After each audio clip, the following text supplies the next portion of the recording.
በዚህ ልመረሳት ነበር። ምን? መጀመሪያም እኮ አውቄው ነበር። አልገደልኳትም። ለምን? ምን ተፈጠረ? ብሌን መናገር ጀመረች። እንዲሁም ጆን ደግሞ የእናትና የአባቱ ገዳይ ወይዘሮ ሰላም ነች ብሎ ነበር የላከው። ጆንም አቶ በኃይሉ የእናትና የአባቱ ገዳይ እንደሆኑ አወቀ። በጣም ነው ደስ የሚለው ጆን ማለት ነው። እውነት ለመናገር በዚሁ በጥርጣሬው ቀጥሎበት አቶ በኃይሉ እንደሆነ ቢያውቅ በጣም ነው ደስ የሚለው። ሰላም ውድና የተከበራችሁ ወደ ቻናል ቤተሰቦች እንዴት ናችሁ? ደህና ናችሁ? እኔ እግዚአብሔር ይመስገን ሁሉ ሰላም ነው። እንዴት ናችሁ? እናንተ ባለፈው ክፍል አቶ በኃይሉ እንግዲህ ብሌንን ለመጨረስ እንደዚሁ እንደ ጆን ደብቆ ደግሞ ወላጆቿን ገሎ ደብቆ ያሳደጋት ልጅ ነበረች። አሁን ላይ የአቶ በኃይሉ ድብቅ ሚስጥር እየወጣ ነው ያለው። ምክንያቱም በዚህ አይነት ሳሚ ራሱ ሳስበው ምክንያቱም የአቶ በኃይሉ ቀኝ እጅ ነበረ፣ ግን ደግሞ ሳሚ ግን የራሱ ልጅ ይመስለኛል እናቱ ወይ ሳያውቅ ገሎ ራሱ አሳድጎ ራሱ ቀኝ እጅ ነው ያደረገው ሳሚ ግን በጣም ምስኪንዬ ነው። ማመዛዘን የሚችልና ጥሩ ሰው ነው። ጆንም እንደዛው እንግዲህ ወዳጁን ገሎ ነው እንግዲህ ጆንን ደግሞ ደብቆ ልጅ እያላሳድጎ እንግዲህ አሁን ለሱ ለሚፈልገው ነገር እንደ መሳሪያነት እየተጠቀመበት ነበረ። ያችንም ብሌንን ለመግደል እኔ አቶ በኃይሉ ሰላም ብሎሻል፣ ከእንግዲህ እንደዚህ ከምትሰቃይ አሰናብተሻለሁ፣ ገላግለሻለሁ እያለች በነበረችበት ሰዓት እኔ እውነት ለመናገር ዶክተሩ ነው እያሳዘነኝ እዛ ጋር ተወግቶ ወዲቅ ብሌን ላይ ያለው ድንጋጤና መናገር እየቻለች አለመናገሯ ያለው እንግልት በጣም ነው የምታሳዝነው። ምክንያቱም ድረሱልኝ እያለች ራሱ ለመጮህ ሞክራለች፣ ግን ደግሞ አልቻለችም። ጆንም አቶ በኃይሉ እሷን ሊገላት እንደሆነ አውቆ እንግዲህ እየሮጠ ነበረ። ወይዘሮ ሰላም እዚህ ጋር ግን የሆነ እኔ ማለት ወይዘሮ ሰላም ጥሩ ነች፣ ግን ደግሞ በቃ የሆነ አንድ ሰው የሆነ ነገር ሲላ ወደ አንደኛው ሸርተት ትጥላለች እና ወደ አንደኛው ሳሚን መጠራጠር አልነበረባት። ምክንያቱም ሳሚ ገባቸውና እርሳይቶ ተጠራጥሮ ለመግባት ሞክሮ ነበር። ምክንያቱም ደስ አላለኝም በሚል ሰዓት ወይዘሮ ሰላም ከልክለዋለች። በዚሁ አጋጣሚ እንግዲህ ጆን በጣም እየሮጠ መጥቶ ልትወጋት የነበረበት ግልኮሱ ላይ የነበረበት እንግዲህ አስጥሏት ልጅቷም እንድትወጣ አድርጓታል። እሱ እየሮጠ በሚገባ ሰዓት ነው ወይዘሮ ሰላም ሮጠው ገብተው ነበረ። ልጅ ደህና ነሽ ወይ እያሉ እንግዲህ እሷ ነበር እየጠየቋት የነበረ። ደስ የሚለው ነገር ያው አልተመረዘችም። ጆንም እንግዲህ ልጅቱ ማነች እያለ ተከትሏት ወጥቶ እንግዲህ ፈልጎ አግኝቷት ነበረ። እሷም ደግሞ ለአቶ በኃይሉ ደውላለት ልጄ እኔ እኮ የምኮራብሽ ልጄ ነሽ፣ አኮራሽኝ አይደል ወይ ወጋሻት ሞተች ወይ በሚል ሰዓት ላደርገው አልቻልኩም የሆነ ልጅ መጥቶ አስጣለኝ ወይም ደግሞ ያንን ላደርገው አልቻልኩም በምትለው ሰዓት አቶ በኃይሉ ደግሞ ከኔና ካንቺ ከሶስታችን የሚያውቅ የለም፣ ማን ነው እንደዚህ የሚያደርገው? ጆን ነው አይደለም ወይ? ምን አይነት ነው ብሎ እየጠየቀ በነበረበት ሰዓት ጆንም ከኋላ መጥቶ የሆነ ጥቁር ረዥም ብለዋለች። ምክንያቱም ይሄ ደግሞ ጆን አይደለም፣ ማን ነው ይሄን ላደርግ ያሰበ? ማን ነው ጠላቴ ብሎ እንግዲህ ቃል ነበረ እየጠረጠራት የነበረው። ቃል እኔን መቼም እያሰብከኝ አይደለም፣ እኔ ካንተ ጋር እዚህ አይደለም ወይ ያለሁት በምትለው ሰዓት እሱም እንግዲህ አንቺ ምንም ነገር ማድረግ ትችላለች፣ ስለዚህ ከኛ ከሶስታችን የሚያውቅ የለም፣ ራስሽ ነሽ እንደዚህ እያደረግሽው በሚላት ሰዓት እኔ እኮ ብሌን እንዴት ሞትልኝ ካንተ በላይ ነው የምፈልገው፣ ስለዚህ ደግሞ እንዴት ብዬ ነው ይሄንን የማደርገው? እኔ ብሌንን እኮ በጣም ነው የምጠላት ብላለች። ምክንያቱም ብሌን ከሞተች እሷም ወይዘሮ ሰላም ልጅ ሆና ትቀጥላለች። ማንም የሚቀናቀናት ወይም ደግሞ ሌላ የላትም። በዛው ልክ ደግሞ ዳግምን በነፃነት ታገኘዋለች። ዳግምንም የራሷ ማድረግ እንደምትችል ስለምታስብ ብሌንን አብዝታ ነው የምትጠላት። ግን ደግሞ የእሷን የሆነ ነገር እንደወሰደች አልገባትም። ቃልም ሆነ ለመናገር እዛው ቢገላት አሪፍ ነበረ። እኔን መግደል አትችልም፣ ትልቅ መረጃ እኮ ነው የያዝኩት፣ ስለዚህ ይሄንን እዣለሁኝ፣ አንተን ልትገለኝ አትችልም በምትለው ሰዓት እሺ ከኔ ምንድነው የምትፈልጊው ስላት እንግዲህ የቤት ነው መመለስ የምፈልገው፣ ሲቀጥል ደግሞ መሳሪያህን ስጠኝ ብለዋለች። እኔ አልሰጥሽም እያሉ እየተከራከሩ ነበረ። ወደ ጆንና ወደ አዲሷ ልጅ ስንሄድ እንግዲህ ጆንም አንቺ ማንሽ ምንድነው እየፈለግሽው በሚላት ሰዓት በጣም ነው የምታምረው፣ ስትቆጣ ደግሞ በጣም ደስ የምትልና አርቀ ማሰብ የምትችል ልጅ ነህ፣ ስማርት ነህ፣ ጭንቅላት ስማርት ነው እያለች እንግዲህ ስታደንቀው ነበረ። እንደዚህ ያለኝ ነገር እኔ አልፈልግም፣ ስለዚህ ማነው የላከሽ? ለምንድነው ልጅቷን ለመግደል የሞከርሽው በሚላት ሰዓት አቶ በኃይሉ እንደኔ ወላጆችህን ገሎብህ ነው ወይ በምትለው ሰዓት በጣም ነበር የደነገጠ። ምን ማለት ነው? ወላጆችን እኮ እየገደለ ልጆቹን ደግሞ እየወሰደ እያሳደገ ለራሱ መሳሪያ ነው እየተጠቀመ ያለው በምትለው ሰዓት ጆንም ጋሼ እንደዚህ አያደርግም ትወደዋለህ መሰል በምትለው ሰዓት አዎ ጋሼ በጣም ጥሩ ሰው ነው እንደዚህ የረከሰ ነገር አያደርግም በሚላት ሰዓት እሷ ምንም እንደዛ ነበር የማስበው፣ ግን ደግሞ የቆየው ሲሄድ እኔ የእሱ መጠቀሚያ ነው ያደርገኝ፣ ምክንያቱም የሚፈልገውን ቆሻሻ ስራ ያሰረኛል። እሱ ራሱ ለማቆም ሞክሬ ነበር፣ ግን ደግሞ አልቻልኩም። ሰዎችን ነው ወላጆችን እየገደለ ልጆችን ደግሞ እንደዚህ እኔ እናንተን ራሱ መቼ እንድንገናኝ አደረገን፣ መቼ አስተዋወቀን። ስለዚህ እሱ እኮ በጣም አርመኔና ጨካኝ ሰው ነው እያለች በምትነግረው ሰዓት ጆንም በጣም ነበር እየተናደደ። እንዴት ነው ጋሼ እንደዚህ የሚያደርግ? እንዴት ነው የሚዋሸኝ? ብሎ እንግዲህ አቶ በኃይሉ እኮ የገዛ ጓደኞቹን ለንብረት ብሎ የሚገል ነው በምትለው ሰዓት እንግዲህ ጆንም በጣም የደነገጠ።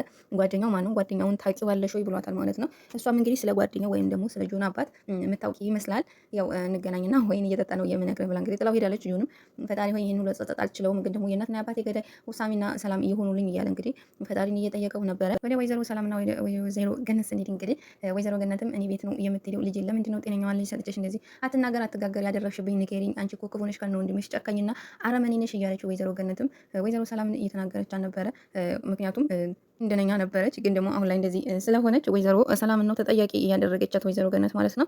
ለመናገር የራስ ልጅ እንደዚህ ሆኖ ማየት በጣም ይከብዳል። ግን ደግሞ አሁን ያማለያ የወይዘሮ ሰላም ችግር አይደለም። እንደው አንዳንዴ ንዴትና ስሜታዊ ስንሆን ያው የምንናገረውን አናውቅም እንጂ ወይዘሮ ሰላም ጥሩ ነች። ግን ደግሞ ወይዘሮ ዳግም ደግሞ ይሄ ሴት ሴት እንዴት እንዳናደደኝ እውነት ለመናገር ይሄን ሁሉ ያደረገው ሳሚ ነው። የዛ ዕለት ማታ እኮ ቀለበት አስሬላት ነበረ። ተታርቀን እሺ ብላኝ ነበረ። እኔ ከሷ ክፍል ስወጣ እሱ ውጭ ቁጭ ብሎ ሲያለቅስ ነበረ። ከእንግዲህ ከህይወታችሁ አልገባም ከእንግዲህ ሄጄላችኋለሁ ብሎ ሄዶ ነበረ። ሲቀጥል ደግሞ እንዴት ነው እሱ ተመልሶ የመጣው? እንዲሁም ደግሞ መመረዟን እንዴት አውቀው ነው ክፍሏ ድረስ ሊገባ የቻለ? ስለዚህ ጭሱን ራሱ እኮ በከሰል ጭስ እንደዚህ ልትሆን አትችልም ብሎ ራሱ ነበር የመሰከረው። ፖሊሶች እያጣሩ ሳለ ግን እሱ በከሰል ጭስ ብቻ እንደዚህ ልትታፈንና እንደዚህ ልትጎዳ አትችልም ብሎ ተነግሯል። ስለዚህ እሱ ያደረገው ብሌንን እንደማያገኛት ሲያውቅ እነሱ ነው ይሄን ነገር ያደረገ። ያረኩላትን ቀለበት እኮ ራሱ ጣቷ ላይ አላገኘሁም እጇ ላይ አልነበረም ጥለው ነበረ ብሏል ማለት ነው። እውነት ለመናገር ዳግም ቢወጣና በጆን ቤተኩ በጣም ነው የሚያስጠላው። በቃ የሆነ አነጋገሩ ራሱ ቅጥል ነው የሚያደርገው። የሆነ በጥፊ በሉት ነው የሚያስብለውና የሆነ እንደ ሴት ነገር ነው የሚሰርበው። ለሷ ለብሌን ሳሚ ነው ያተረፋት። ሳሚ ባይኖር ኖሮ ሞታ ነበረ። ዳግም በጣም ነው የሚያናድደው ለመናገር። የሆነ ቅናትም ልክ አለው። የሆነ እንደዚህ እንኳን ታማ ምን አለ ተስማምተው ከዳነች በኋላ ሁሉ ነገር ቢያደርጉት ከዳግም ይልቅ ሳሚ ነው ለብሌን ብዙ ነገሯን ህይወቷን እያተረፈ። እንዴት ነው እንደዚህ የምትለኝ? ሳሚ እኮ ለብሌን ህይወቱን ራሱ ሰጥቷል በምትለው ሰዓት እንግዲህ ወይዘሮ ሰላም አትሞኝ። እሱ የዛ ጊዜ የብሌንን ልብ ለመውሰድ ነው ወይም ብሌን ልብ ለመግባት ሲል ነው እንጂ ሳሚ እኮ የአቶ በኃይሉ ቀኝ እጅ ወይም የአቶ በኃይሉ ሰራተኛና ጨካኝና ሰው ገዳይ መሆኑን ረስተሽው ነው ወይ በሚላት ሰዓት ወይዘሮ ሰላም እንግዲህ ፈሰስ ብላለት አንተ ነፍሰ ገዳይ አንተ ነው ሆይ ልጄን እንደዚህ እያደረካት ብላ እንግዲህ መልሳ ወይዘሮ ሰላምም በጣም ነበር ያዘነችው የተናደደችው። ምክንያቱም ሳሚ እንደዚህ አያደርግም ለሆነ ነገር ላይ የሆነ በዛም ለምን እሷ በራሷ አይታ አጣርታ መወሰን እየቻለች ግን ደግሞ አንድ ሰው አንድ ነገር ሲላት ወደ አንዱ አሁን ጥፋተኛ ሳሚ እንደዚህ በቃ ሲያለቅስና ሲያዝን ከምንም በላይ እየጠበቃትም አሁን ሐኪም ቤት ባሉበት ሰዓት ራሱ ዶክተሯ በምትገባ ሰዓት ዶክተሯ ላለው ያው ነፍሰ ገዳይዋ በምትገባ ሰዓት እቺ ልጅ ደስ አላለችኝም ብሎ ሊገባ እንኳን በነበረበት ሰዓት ወይዘሮ ሰላም ነች ያቋረጠችው ወይም ደግሞ አትገባም ያለችውና ዳግም ግን እናቴ ሀሳብ ራሱ የለበትም። ጅላን ፎጥላላችሁ እዛው ተቀምጦ ነበር። እውነት በጣም ነው ያናድደኝ ዳግም በጣም የዛን ሰዓት ራሱ ጭሱ አፍኗት በወደቀችበት ሰዓት ራሱ ሳሚ ደንግጦ ወደ ሐኪም ቤት እንወሰዳት አምቡላንስ እያለ በሚጮህ ሰዓት ዳግም ግን እጇ ላይ የሌለውን ቀለበት ነበር ሲያየ ነበረ። ያው ቀለበቱን ማን ያውጣው አናውቅም፣ ግን ደግሞ በጣም ነበር የሚያናድደው የዳግም ገጸ ባህሪ የሆነ ለመናገር ያናድዳል። ጥበቃ ማለት የሆነ በቃ ከምንም ነገር መጠበቅ ሲገባው ግን እሱ በቅናት ጭራሽ እሷን አደጋ ላይ እንድትወድቅ ወይም ደግሞ እሷን አደጋ ላይ የሚጥል ነገር ነው የሚያደርገውና ዳግም የብሌን ፍቅረኛ ለመሆን አይችልም። ምክንያቱም ቃልና ዳግም ይሆናሉ። ምክንያቱም ቃል በጣም እንትን ስለሆነች ለቃል ይሆናታል። በቃ እኔ ቃልና ዳግም ይፋቀሩ፣ ሳሚና ብሌን ይፋቀሩ ነው የምለው። ዳግም ከህይወቷ ይውጣላት። ብሌን ምንም አልጠቀማትም። ሰብ ለዛሬ ይዤላችሁ የመጣሁት አደራ ድራማ ይሄን ይመስላል። በሌላ እስከምንገናኝ ቸር እያልኩኝ በዚሁ ሰናበታችኋለሁ። ቻው ቻው።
ኑሮ አልተመቸኝም ወይም ታመምኩኝ ብሎ ብዙ ነገር ምክንያትን ደርድሮ ቃሉን አጨልሞ እያሰማረሮ ስጋዬን ለገዳም ነፍሴን ለስላሴ ብሎ በመሐላ የዘጋውን ዶሴ ያንን ቃሉን ጥሶ ቃል ኪዳን አፍርሶ ልክ አክንትፍ ያለውን ምራቁንም ልሶ ወደ ዓለም ሲመለስ ወደ ኋላው አርሶ ይህ ሰው ማን ነው ስሙ ማን ተብሎ ይጠራ?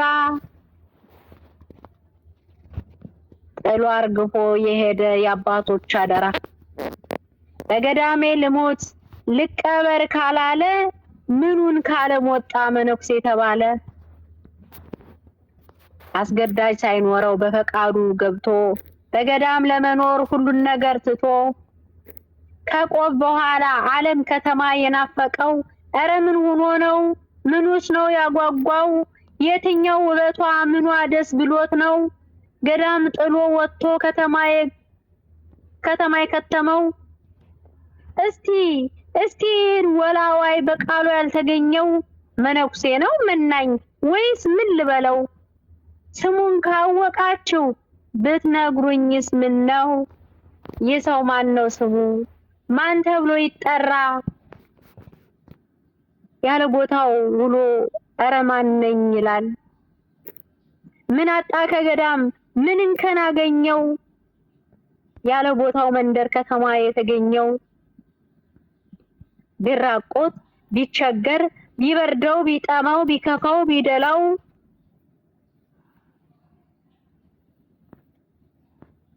ቢከፋው ባይደላው ጤና ቢያጣ ቢያመው ሰውነቱ ቢዝል ኑሮ ባይመቸው ቢያረጅ ቢጠወልቅ መነሳት ቢያቅተው ለምን ተማረረ ለምን ሳዘነ ወዶ የገባበት ህይወቱ ከሆነ ለምን ወደ ኋላ አይኑ ያማትራል እሬቱን ሊያጣጥም ወዶ ፈቅዶ ገብቷል። ለምን መገላበጥ መዟዟር ፈለገው?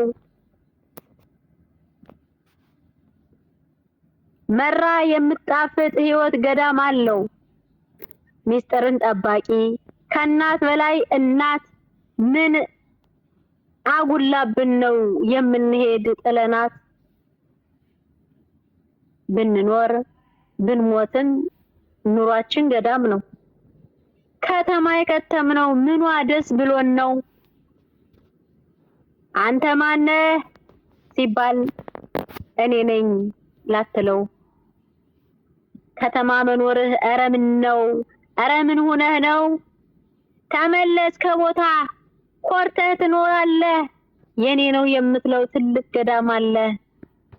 በሰላም ለመኖር ጥሩ አየር አግኝቶ ምስጢር ተጠብቆ ገበና ተከቶ እንድትኖር በሰላም ኑሮ ተመቻችቶ ና አንጀቴ ልጄ ተመለስ እያለች እጆቿን ዘርግታ ተጠብቀሃለች።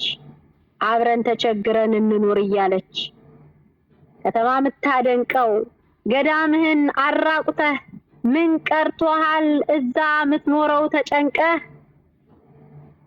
ወደ ኋላ አትይ ከኋላ ምን ቀረ? ከእናት በላይ ወዳጅ ማን ተጠሪ አለ? ጋሻና መከታ አጥር ቅጥር ቤት በገዳም ብቻ ነው ሞትና ህይወት። ወደ ኋላ አትይ ከኋላ ምን ቀረ? ምን አለበት አትበል ምን አለበት አትበል አለበት ብዙ ጉድ ማንነትን ሽሮ ከስሩ የሚነድ። ምን አለበት አትበል ለምን የለበትም የጥንት የጠዋቱን እያሳየ እንደ ህልም። ምን አለበት አትበል አለው ብዙ በስልጣኔ ስም የሚደነዝዙ። ምን አለበት አትበል ሰለጠንኩ ብለህ ታሪክህን ገሎ ባዶ እያደረገ በልብህ ዙፋን ላይ ምን አለበት ነግሶ ኮሶውን በጣፋጭ በማሩ ለውሶ ጨለማውን ነገር ብርሃን አልብሶ ማሰቢያ አእምሮህን አንገትህን አጣሞ ባዶ ያስቀረሃል ቀፎህን አቁሞ። ይህ ቢለወጥ ያኛው ምን አለበት ስትል የጥንቱን ለመጣል ሰበብ ስትቀጣጥል ምን አለበት ስትል አንተ ምን ሆነ ሜዳ ላይ ቀረ ጠፍቶ ዝክረስንህ። ስትደልዝ ስትሰርዝ ስትነቅል ስትጥለው የዛሬ አንገትህን ማንነትህን ታጥቀው። ሲጠየቅ ታሪክህ መብቀያ ስርህ ሲዞርብህ አየው ራስህን ጠፍቶ በምን አለበት ቀለም ጠፍቶ አሻራ። ምን ብለው ቢጠሩ አቤት ትላለህ ጥንት መሰረትህን ንደህ አፍርሰህ ከየት ተነስቼ መጣሁኝ ትላለህ። ምን አሻራ አለህ ምንስ መሰረት ንደህ አፈራርሰህ በምን አለበት እንኳንና ለዓለም ወዲያ ለሩቆቹ ታሪክ ቢጠይቅህ ያንተው ከፋዮች የምትመልስበት ምን አለበት አለ። በምን አለበት ዶማ የጥንቱን ነቃቅለህ በምን አለበት ሽጉጥ ራስን ገለህ ሐውልቱን አፍርሰህ ታሪኩን አጉድፈህ ደኑን መነጣጥረህ ስሮቹን አድርቀህ የጥንቱን አሻራ ደልዘህ አጥፍተህ ከየት መጥቶ ይነገር ስረ መሰረትህ እንኳንስ ያያትህ የአባትህ ስም ጠፍቶ ምን አለበት ብለህ ንቀህ የተውከው ያንተ ማንነትህ ነገ ምንም ነው። ሁለት አይነት ነው ወይ ወዶ የገባበት ዓላማውን ብሎ ስንፍናን ትዕቢትን ክፋትን ሁሉ ጥሎ ለትንሽ ትልቁ አቤት አለሁ ብሎ አጥር ቅጥር ሆኖ ያቆመ ገዳሙን በጾምና ጸሎት ያገራ ስጋውን በመውጣት